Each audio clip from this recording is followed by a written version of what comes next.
Assalamualaikum warahmatullahi wabarakatuh.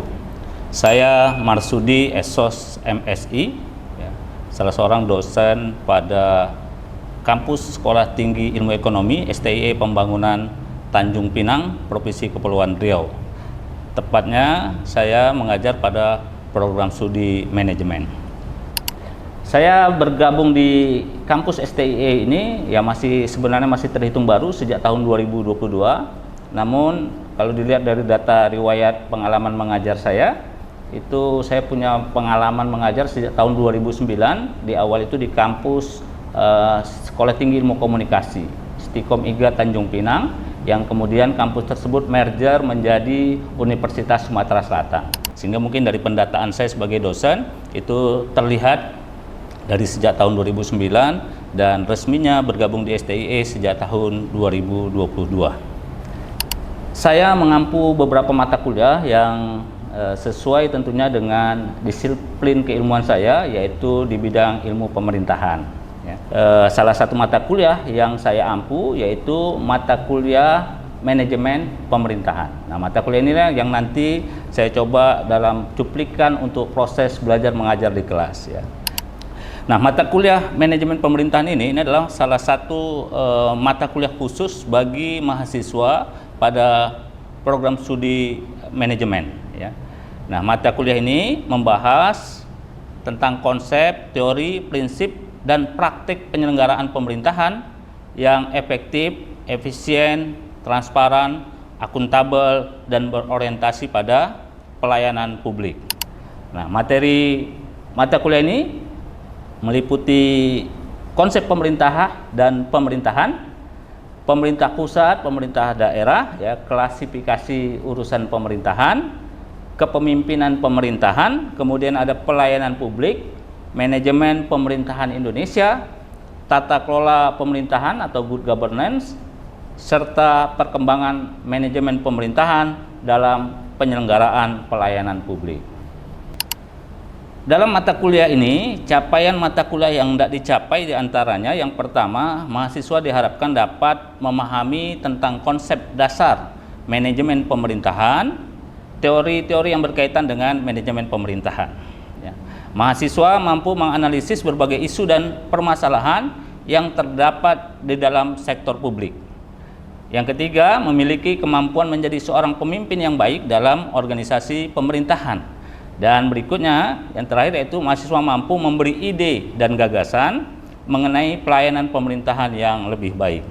Pembelajaran dilakukan secara tatap muka, ya, di dalam kelas dengan metode ceramah, diskusi, tanya jawab secara interaktif, diskusi kelompok, kemudian ada kuis, dan juga ada penugasan. Ya.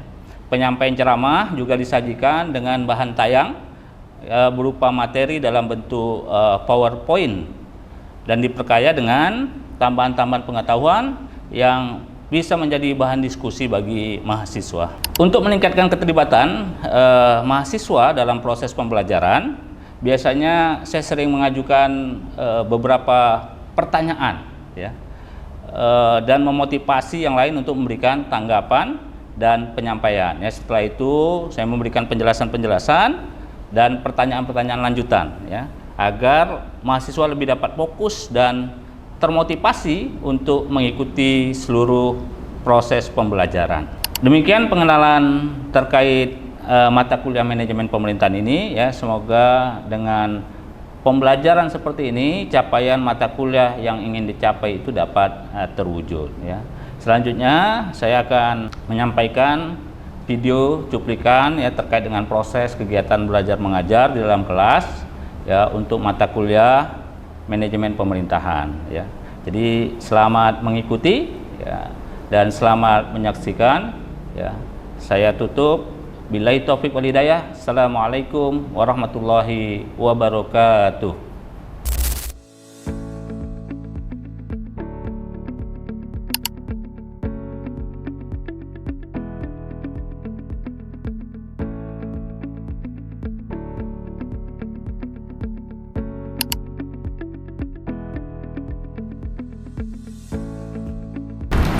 Assalamualaikum. Waalaikumsalam warahmatullahi wabarakatuh.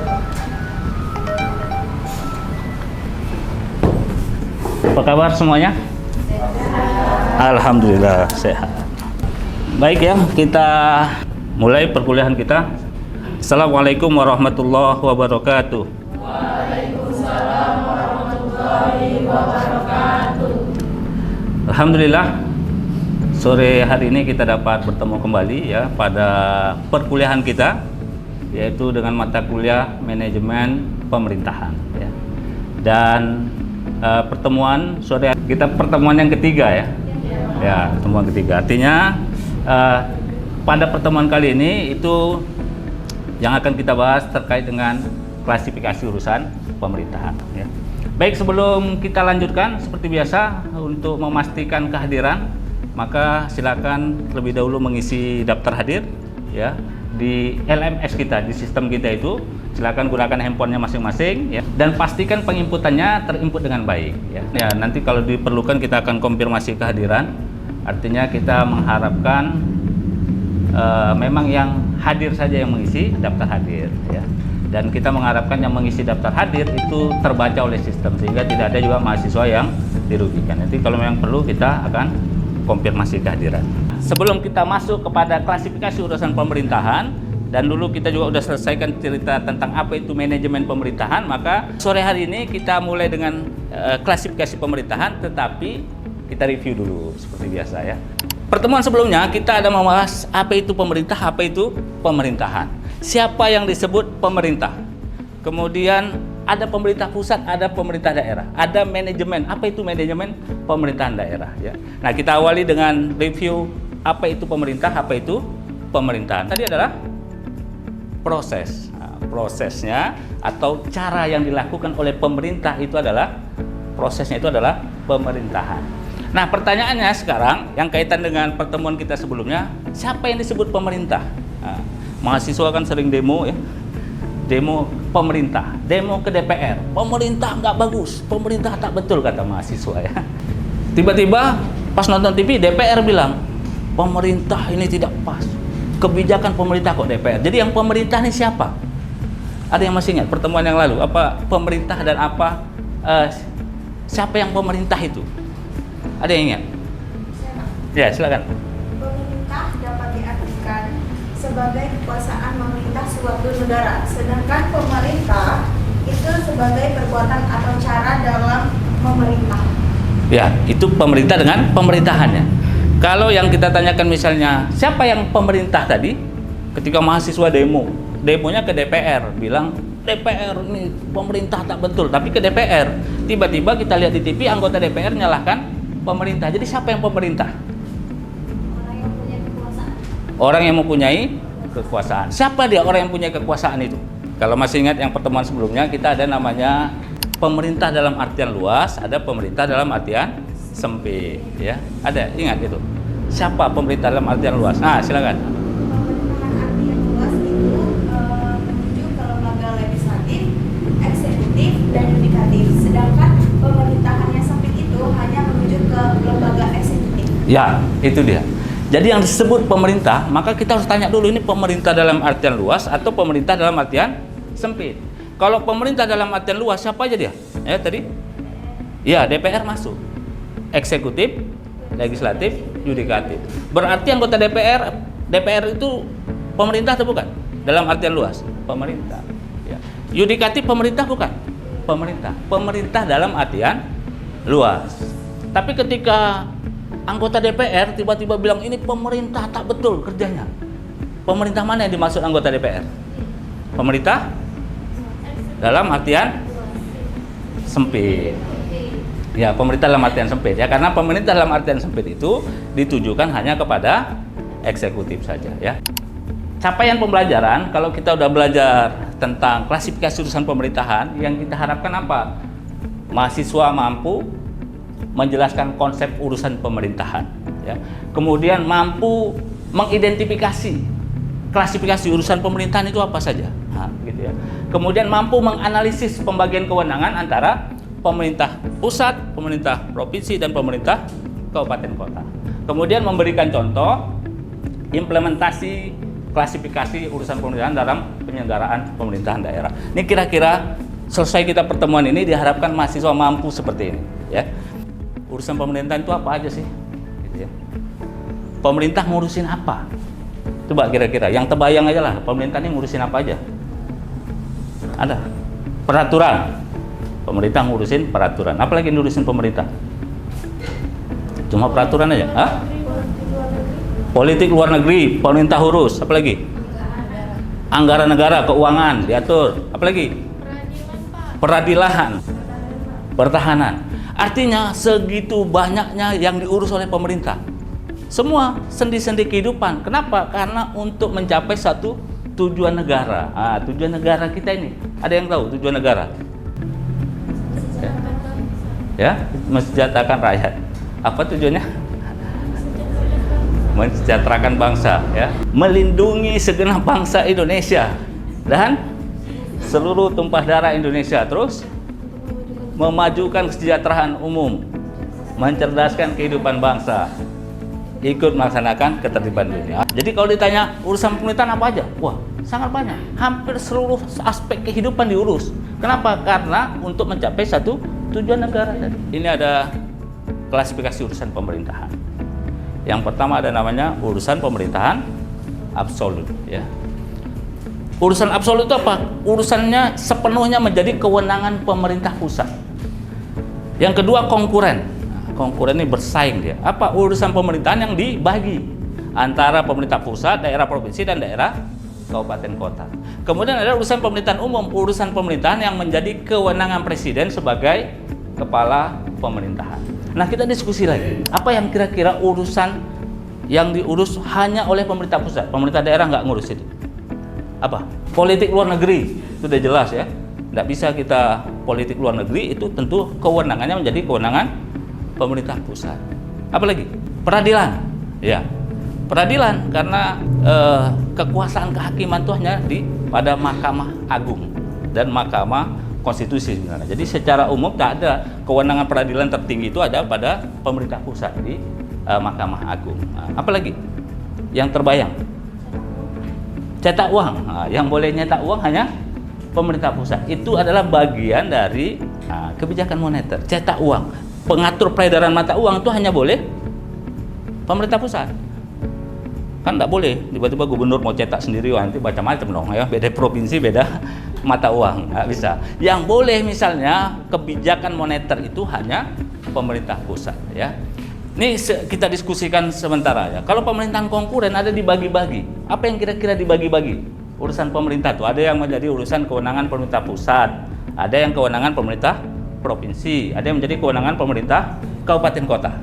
Apa contohnya yang di kewenangannya hanya pusat, kemudian ada yang jadi kewenangan provinsi, ada yang jadi kewenangan kota? Apa yang terbayangkan? Pengelolaan sekolah, Pak.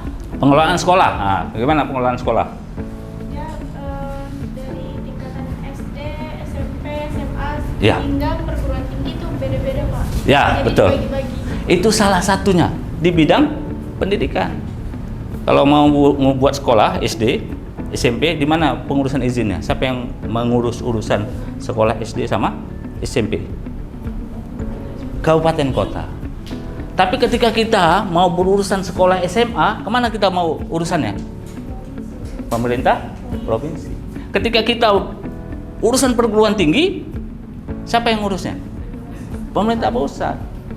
Nggak boleh gubernur mengeluarkan izin mendirikan perguruan tinggi, nggak boleh. Karena itu tadi kewenangannya sudah terbagi-bagi. Ya. Oke ya, baik, kita lihat ada kewenangan tadi, apa urusan pemerintahan absolut. Urusan absolut tadi apa? Urusan yang hanya menjadi kewenangan pemerintah pusat. Apa saja yang menjadi kewenangan pemerintah pusat? Ini ada 6 nih. Ya 7 lah sama fiskalnya kira-kira ya. Apa saja? Pertahanan, ya, keamanan. Pertahanan tuh siapa? Pertahanan? Nah, tentara. Kalau TNI itu urusan pertahanan, kalau keamanan baru Polri. Makanya nggak ada, ya bukan nggak ada polisi TNI di daerah, tapi semua itu kewenangannya menjadi kewenangan pusat. Artinya apa? Urusan pertahanan, keamanan itu sudah menjadi kewenangan pemerintah pusat. Itu namanya absolut. Daerah nggak boleh, ya. Daerah hanya ngikut. Apalagi agama, agama tak boleh. Agama yang boleh menentukan berapa banyak agama yang diakui di Republik ini hanya pemerintah pusat. Berapa agama kita?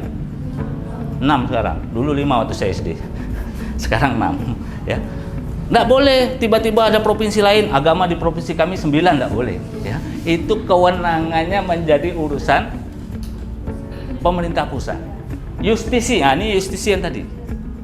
Peradilan, justisi itu peradilan. Jadi peradilan sama, hanya pusat. Walaupun kita ada di daerah namanya pengadilan negeri, itu di bawah kekuasaan kehakimannya oleh Mahkamah Agung. Artinya di bawah pusat juga semua langsung. Ada politik luar negeri, kemudian moneter tadi yang disampaikan, cetak uang ya nggak boleh, cetak uang hanya boleh bank sentral ya, BI yang boleh itu. Ya. Itu namanya kebijakan moneter, hanya boleh pusat. Ya, fiskal sama untuk mengatur pengeluaran, pemasukan, pendapatan. Ini bagaimana? Ini juga mengatur suku bunga, itu semuanya kewenangan dari pemerintah pusat. Nah kemudian tadi ada konkuren. Konkuren apa tadi? Ada yang masih ingat? Konkuren adalah dibagi-bagi. Ada yang menjadi kewenangan pusat, ada yang menjadi provinsi, ada yang jadi kabupaten kota. Ya, kemudian ada urusan pemerintahan umum. Tadi apa?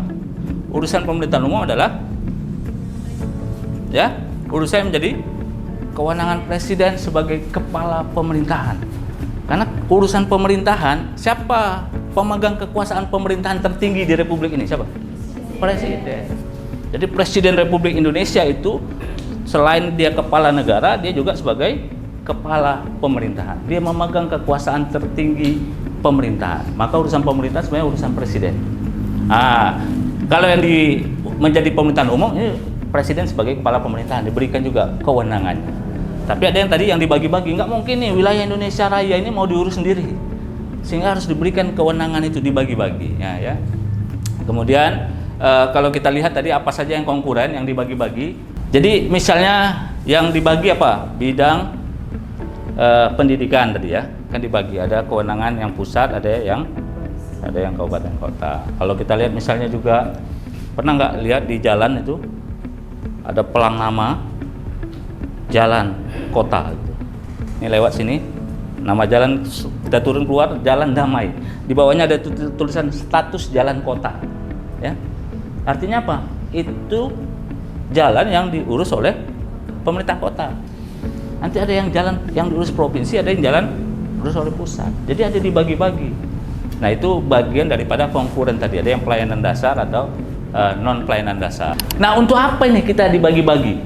Kira-kira untuk apa sih? Kok ada urusan pemerintahan ini diklasifikasi, dibagi-bagi? Ada yang jadi kewenangan pusat sepenuhnya, ada yang menjadi pusat, ada yang provinsi, ada yang kabupaten kota. Untuk apa itu? Delegasi tugas. Ya. Bisa, kalau yang pemerintahan umum bisa didelegasikan. Presiden bisa kasih ke gubernur. Sebagai gubernur itu sebagai kepala daerah, dia juga sebagai perpanjangan tangan pemerintah pusat. Jadi perwakilan pemerintah pusat di daerah itu gubernur salah satunya. Nah, kita lihat tujuannya untuk apa pembagian urusan pemerintahan. Yang pertama, meningkatkan efektivitas penyelenggaraan pemerintahan. Kan efektif nih. Kalau cepat mau urus dari pusat semua babak belur pusat, nggak bisa. Kementerian Perhubungan berapa banyak? Makanya di bawah ada namanya Dinas Perhubungan. Nggak mungkin se-Indonesia mau diurus oleh pemerintah pusat. Maka ada meningkatkan efektivitas penyelenggaraan pemerintahan. Yang kedua, menghindari tumpang tindih kewenangan. Supaya tadi orang tahu nih, kayak mau buat sekolah SMP kemana? Ya, nggak mungkin SMP mau ke provinsi juga, SD mau provinsi juga. Nah, supaya tidak ada overlap, ya, tidak ada tumpang tindih kewenangan, maka diaturlah nih kalau SMA ke provinsi. SD, TK, SD, SMP di kota, perguruan tinggi di pusat, kira-kira begitu ya. Kok panjang lebar tadi kita bicara klasifikasi urusan pemerintahan ya. Ada yang menjadi urusan absolut tadi hanya pusat saja, kemudian ada yang konkuren dibagi-bagi antara pusat, provinsi dan kabupaten kota, dan ada urusan pemerintahan umum yaitu ya kewenangan presiden ya, urusan yang menjadi kewenangan presiden sebagai kepala pemerintahan, dan itu bisa didelegasikan kepada gubernur atau bupati wali kota sebagai perpanjangan tangan pemerintah pusat. Baik, sampai di sini mungkin ya kita supaya agak lebih saling ada yang menggajal pemikiran-pemikiran ya, atau mungkin bisa kita gali lebih dalam kira-kira kaitan dengan klasifikasi urusan pemerintahan ini. Silakan, mungkin ada yang mau bertanya? Ya, silakan. Izin Pak, sebelumnya saya Alvin Dwi Agustin dengan NIM 056222056. Saya ingin bertanya kepada Bapak, Seperti pertemuan sebelumnya, Bapak pernah menyampaikan bahwa manajemen pemerintahan merupakan tata kelola pemerintahan oleh penyelenggara pemerintahan. Ya. Pertanyaan saya, apa kaitannya manajemen pemerintahan dengan kualifikasi urusan pemerintahan ini, Pak? Ya. Sekian dan terima kasih, Pak. Oke, baik. Terima kasih. Alvin ya. Iya. Ya, kemarin sudah kita sebut bahwa manajemen pemerintah itu adalah tata kelola pemerintahan oleh penyelenggara pemerintah. Terus hari ini kita membahas klasifikasi urusan pemerintahan. Apa kira-kira kaitannya? Ya, mungkin ada yang bisa bantu. Kita bicara bahwa manajemen itu tata kelola pemerintahan ya oleh penyelenggara pemerintah. Nah, ini klasifikasi urusan pemerintahan. Artinya bahwa dalam penata kelolaan urusan pemerintahan tadi kan mau dikelola nih, pemerintahan yang mau dikelola. Manajemen pemerintahan itu adalah tata kelola pemerintahan. Nah, penataan itu termasuk salah satunya bahwa ini urusannya apa? Harus diklasifikasi dong, ya. Karena tadi dengan kita bilang klasifikasi, kita tahu bahwa memang untuk menata kelola ini pusat nggak bisa sendiri dong. Tapi ingat, daerah nggak boleh semua dong, ya. Kalau semua nanti bahaya. Karena kita negara kesatuan, artinya ada urusan yang tak boleh diurus oleh daerah. Apa itu? 7 hal tadi.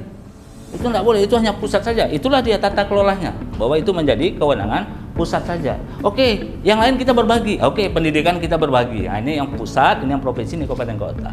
Oh, ini yang lain. Oke. Nah, kemudian ada kewenangan presiden sebagai kepala pemerintahan. Nah, inilah penata kelolaan itu, sehingga secara lebih praktiknya itu diarahkan kepada diklasifikasikan urusan pemerintahan. Siapa yang punya kewenangan apa? Sehingga Republik Indonesia yang besar ini bisa dikelola dengan baik karena masing-masing tingkatan pemerintahan sudah memiliki kewenangan masing-masing dan tahu untuk bisa bekerja dalam menata pemerintahan itu mereka punya dasar kewenangan masing-masing. Mungkin kira-kira begitu ya. Maka saya Nabila Nazla dengan NIM 2562061 saya bertanya tentang tujuan pembagian urusan pemerintahan dan ada pembagi-bagian urusan pemerintahan. Nah, jadi pertanyaan saya itu, apakah ada kendala dalam urusan pemerintahan yang dibagi-bagi? Seperti itu. Terima kasih. Apakah artinya secara kewenangan ini ada hal yang sudah menjadi kewenangan pusat, ada yang provinsi, ada yang kabupaten kota. Artinya yang bukan kewenangan pemerintah provinsi, maka provinsi tidak boleh melakukan itu. Itu kewenangannya gitu ya. Artinya nggak boleh ada provinsi yang mengurusi izin perguruan tinggi misalnya begitu ya. Tidak boleh ada kabupaten kota yang ngurusin persoalan ada tambahan agama di kabupaten kami, tidak boleh ya. Nah, itu dalam praktek ketentuan kewenangan yang dimiliki. Nah, pertanyaannya kalau kendala tentu kaitannya dengan praktik penyelenggaraan ya. Kalau praktik penyelenggaraan tentu kita melihat studi kasus kira-kira bagaimana kewenangan-kewenangan yang sudah dilaksanakan ini. Alhamdulillah tadi sudah kita diskusikan bersama terkait dengan klasifikasi urusan pemerintahan dan alhamdulillah terima kasih semua tadi sudah berpartisipasi ya, sudah serius mengikuti ya, semoga bisa diterima dengan baik ya materi-materi ini supaya tadi kita mulai memahami bagaimana bahwa manajemen itu ternyata di dalam pemerintahan jauh lebih mungkin kompleks ya. Bayangkan kalau kita mungkin sering bicara manajemen kewirausahaan ya, tentang perusahaan. Ini kita bicara manajemen pemerintahan. Apalagi kalau kita bicara tentang Indonesia. Indonesia Sabang sampai Merauke. Yang jumlah pulaunya lebih dari 17.000, yang punya 3 waktu ya, Indonesia Barat, Indonesia Tengah, Indonesia Timur, segitu luasnya. Diatur, dikelola, dimanage oleh satu pemerintahan yang terpusat. Bayangkan, ini betul-betul sebuah manajemen pemerintahan yang harus baik. Ya, kalau tidak, ya tadi akan mengarah kepada pelayanan yang buruk, tingkat kesejahteraan yang susah. Ya. Nah, kita mengurus KTP, kita menguruskan ini banyak persoalan-persoalan administrasi pemerintahan yang harus kita perlukan dalam kehidupan kita. Sehingga dengan manajemen pemerintahan yang baik, maka insya Allah ini akan mengarah kepada pencapaian tujuan negara yang baik.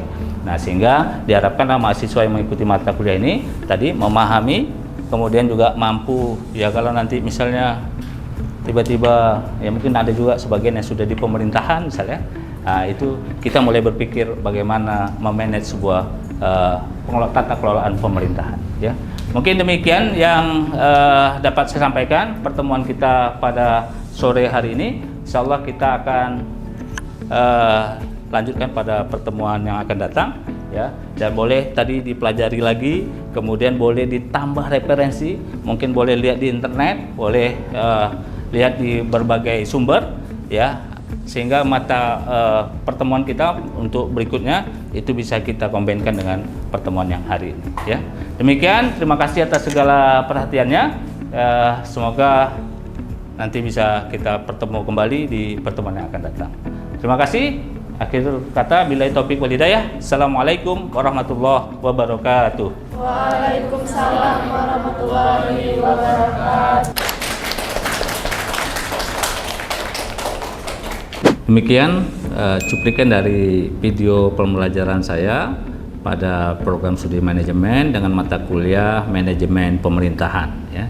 Jadi tadi sudah saya sampaikan terkait dengan klasifikasi urusan pemerintahan, karena itu masuk pada pertemuan yang ketiga, ya. Kemudian kami sudah melakukan diskusi, ya, tanya jawab, kemudian lebih interaktif dalam proses belajar mengajar, dan sudah diselesaikan. Namun juga biasanya kami masih terus bisa membuka ruang dalam proses pengembangan, ya, ataupun berdiskusi, ya, bisa melalui sistem kami LMS, bisa juga melalui WhatsApp group, ataupun bisa juga berdiskusi langsung terkait mungkin hal-hal yang setelah dipelajari pada pertemuan perkuliahan tapi masih ada yang mengganjal, maka biasanya kami memberikan ruang khusus kepada mahasiswa untuk terus bisa berdiskusi bersama kami. Demikian, ya, video pembelajaran yang kami sampaikan, ya. Semoga ini bisa memenuhi kriteria dalam proses belajar mengajar, dan kita mengharapkan mahasiswa yang belajar juga dapat menerima dengan baik seluruh proses pembelajaran yang ada. Demikian dari saya.